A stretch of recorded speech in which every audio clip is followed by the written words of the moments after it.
All right, so I'm going to be addressing the topic of sports, particularly in football, but this is actually applicable to all sports, technically. But we're going to focus a little bit more on football specifically, okay?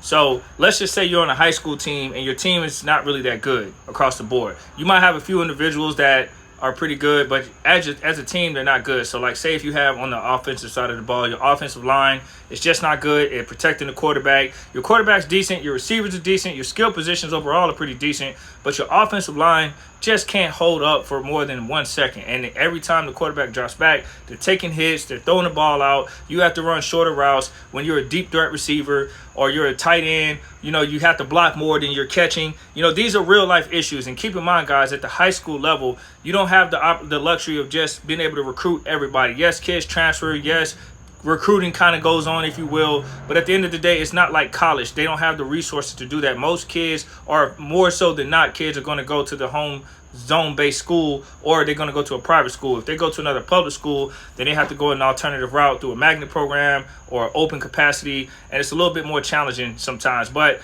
they are laxing up on that. But the point I'm making is, if your high school is just not where it's at, and you're on the field, you're a starter, you like the school, but you're struggling with, should I transfer, should I stay? My school's not giving me the best. Here's what you do, okay? You make the best of what you can with what you have. Believe me, every Division I player who gets recruited to a big college does not come from a championship program. I've seen tons of athletes who actually went to programs that were 500 or losing records, and they end up being top-notch players.